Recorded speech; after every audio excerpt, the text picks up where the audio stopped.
Olá, seja bem-vindo ao nosso canal, onde trocamos ideias sobre as Sagradas Escrituras. Então, se você já é inscrito no nosso canal, compartilhe nossos vídeos. Se você não for inscrito, se inscreva e vamos juntos crescer na fé.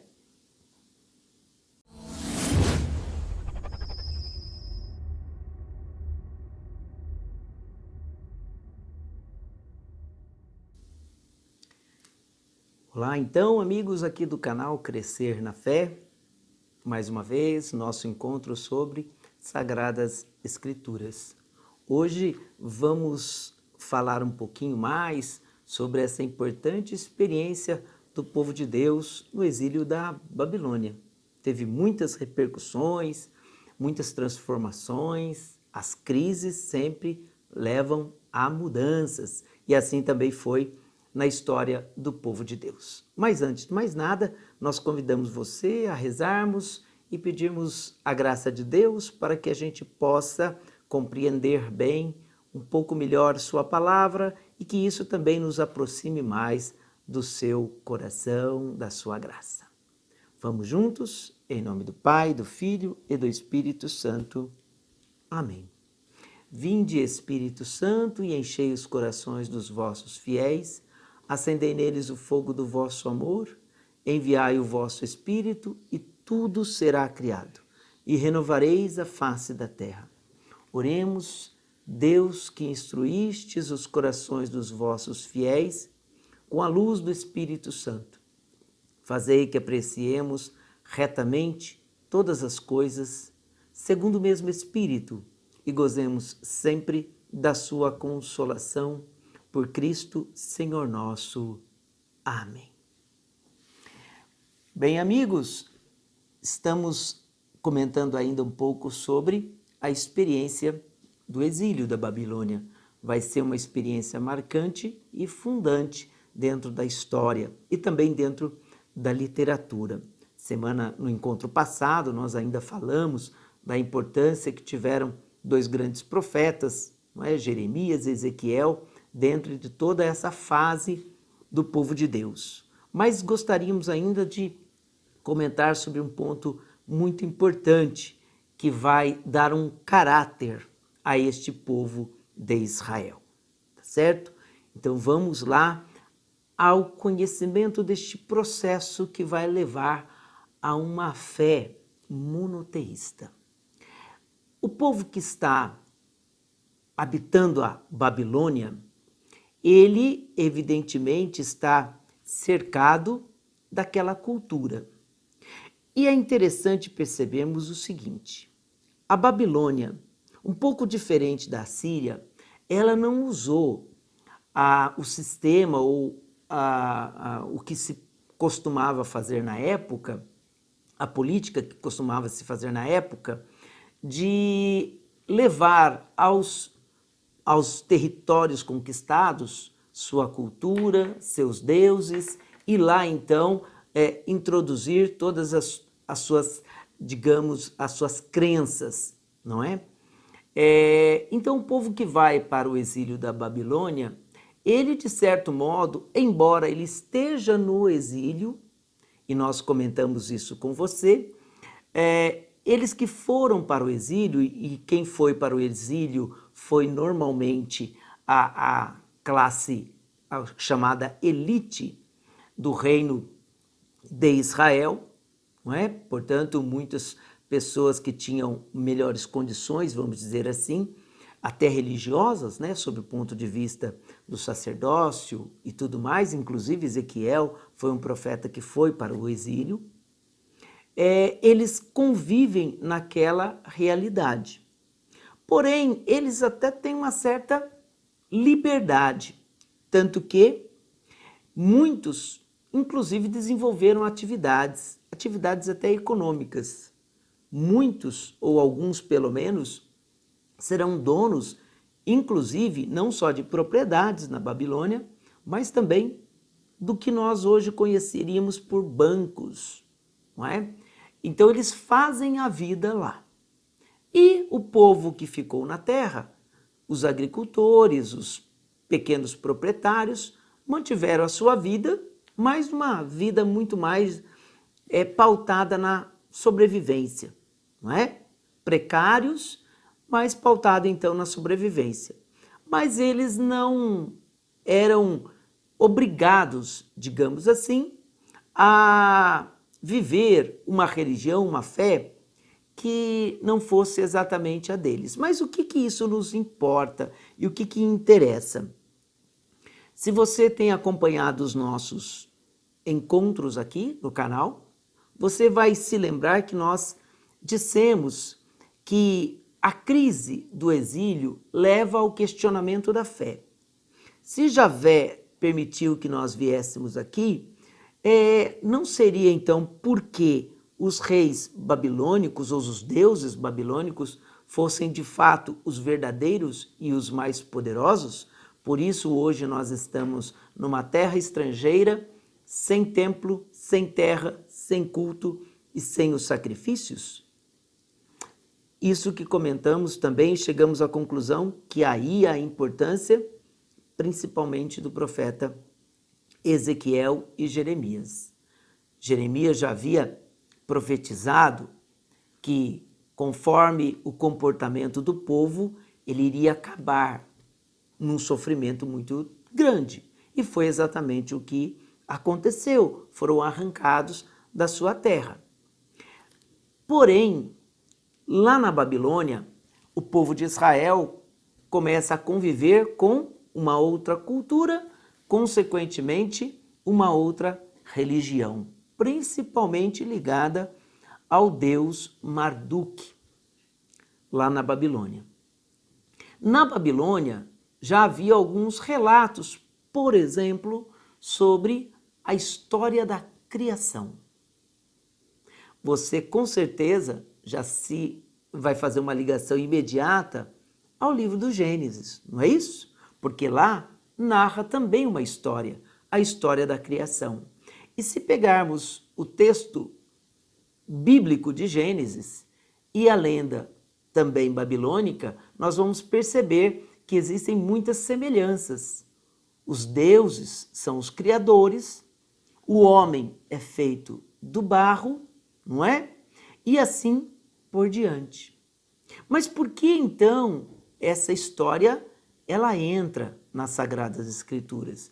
E o importante para você perceber que se ela entra exatamente na Sagrada Escritura e essa história ela também é, digamos, análoga a uma história da Babilônia, significa dizer que o livro do Gênesis, ou pelo menos parte dele, ou o complemento dele, a parte final dele, aliás, já até adiantamos a informação, o final, o texto final do Pentateuco, dos 5 primeiros livros, eles vão acontecer exatamente na época exílica e pós-exílica. Então, muitos textos que nós temos em Gênesis, Êxodo, Deuteronômio, Levítico, na verdade, eles foram editados por esse tempo.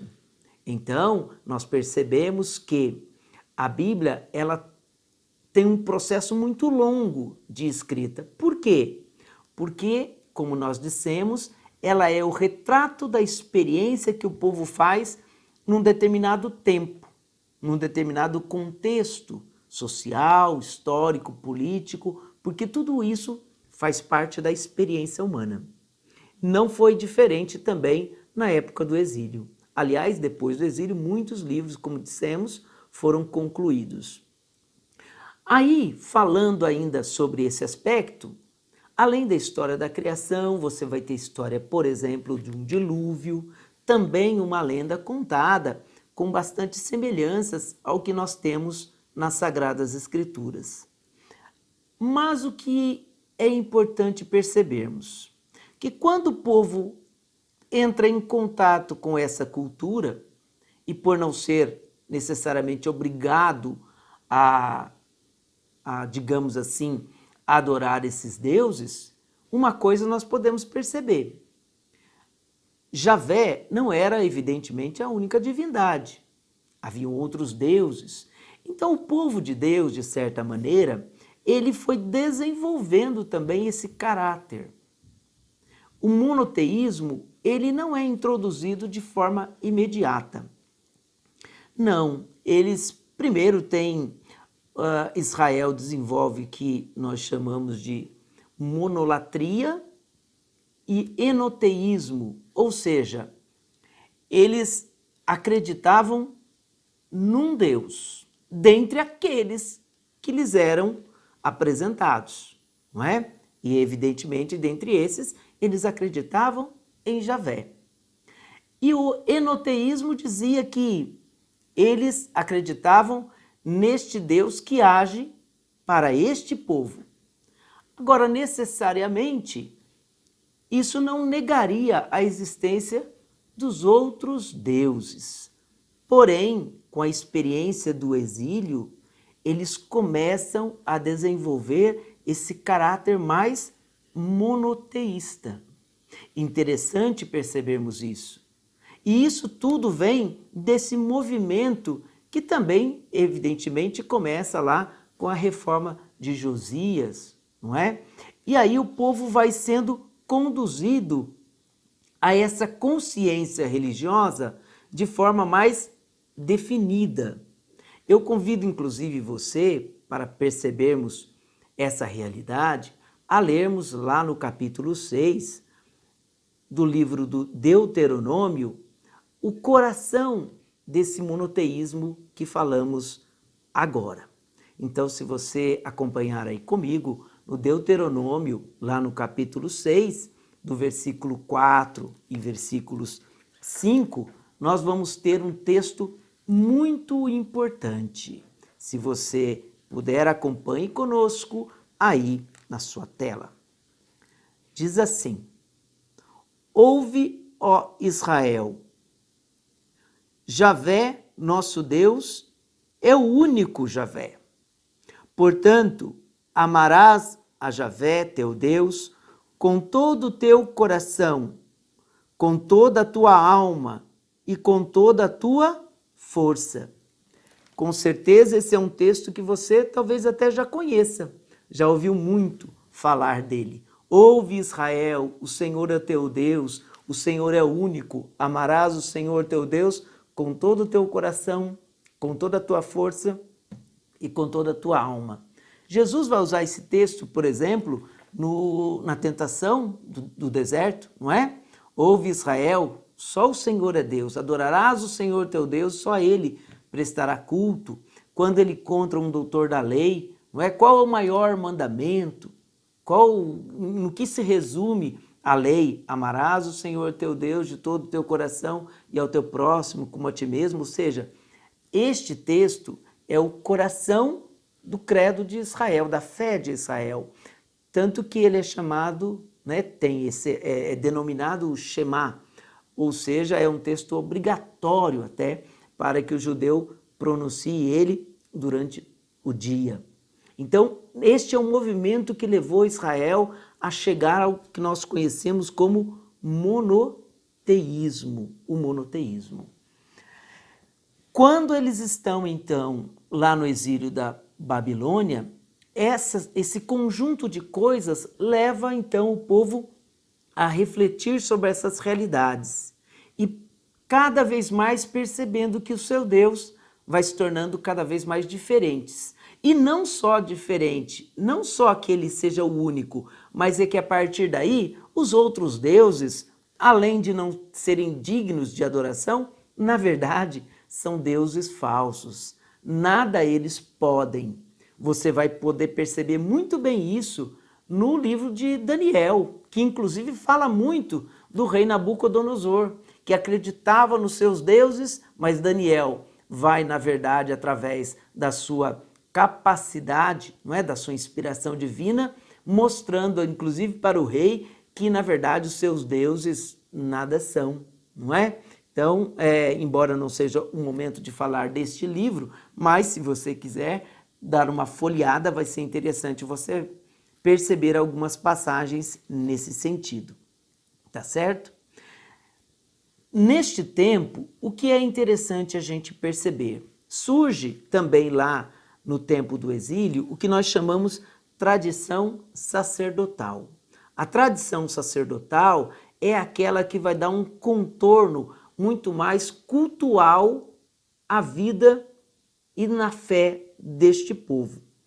Por isso que nós vamos perceber que essa tradição ela vai ter uma influência lá no livro do Gênesis e no Pentateuco, mas principalmente no livro que nós vamos recomendar que você possa acompanhar, possa ler até o nosso próximo encontro para você perceber isso.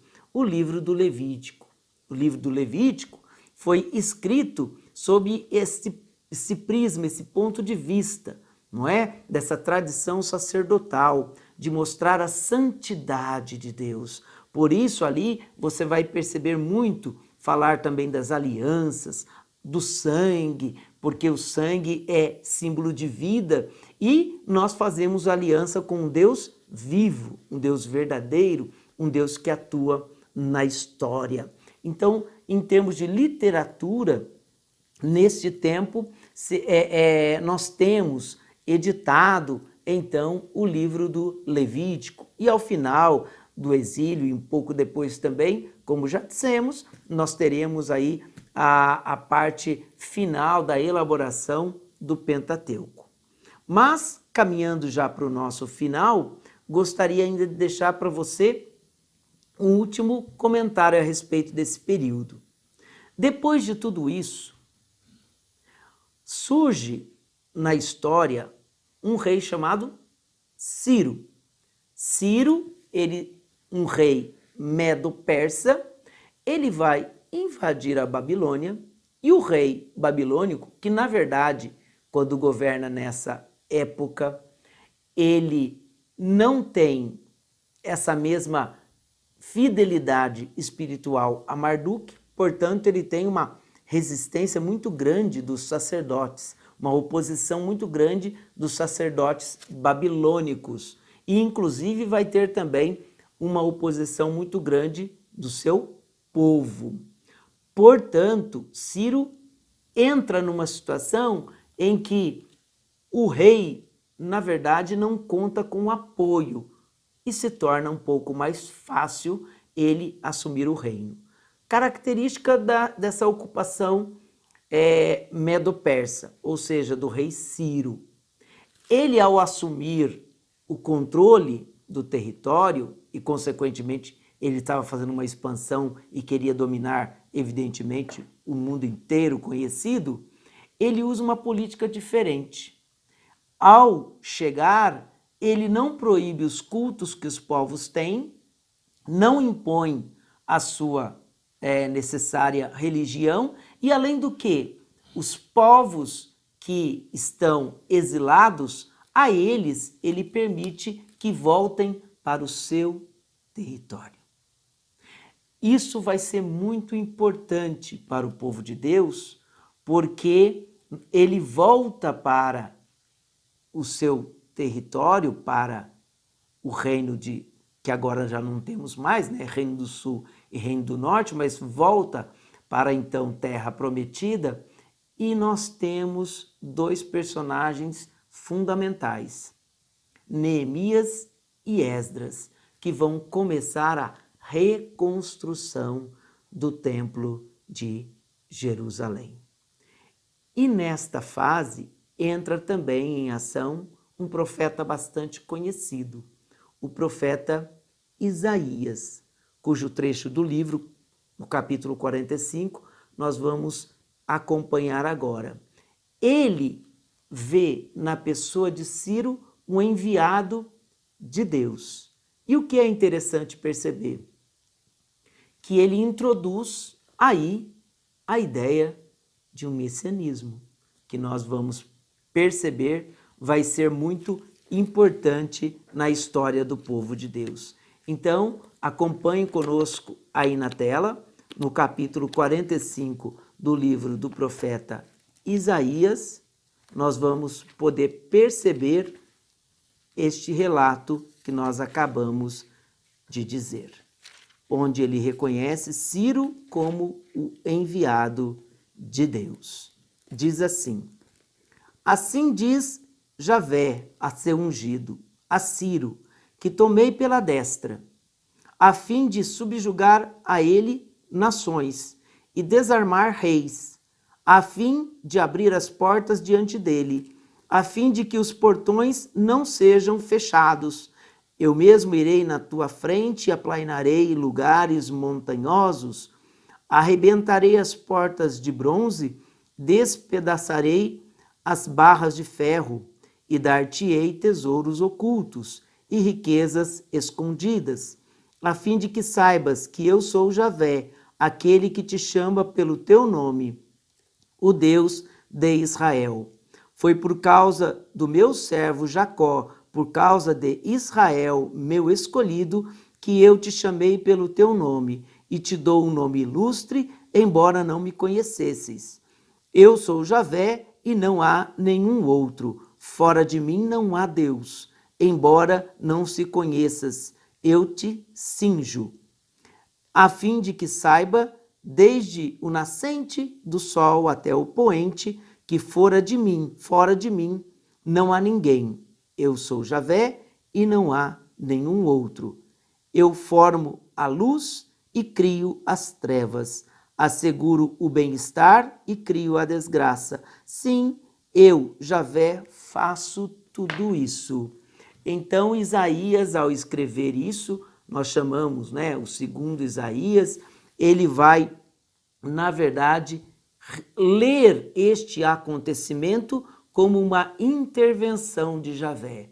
Javé escolheu alguém para libertar o seu povo e permitir que ele voltasse para a sua terra. Evidentemente, nem todos voltarão.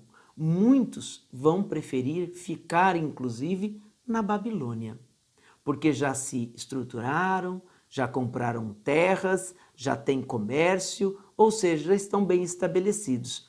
Eles ficam, muitos deles ficam, mas parte voltará e principalmente neste tempo teremos a atuação de Esdras e Neemias na reconstrução do templo de Jerusalém. Então, se você puder ter contato com a leitura desses livros, você vai poder agora compreender este momento importante pelo qual passa o povo de Deus. E o interessante notar que aqui Isaías já nos traz a ideia do ungido, do Messias, aquele que vai ser enviado por Deus para libertar o seu povo. Tá certo? Então, boa leitura, bons estudos e até o nosso próximo encontro.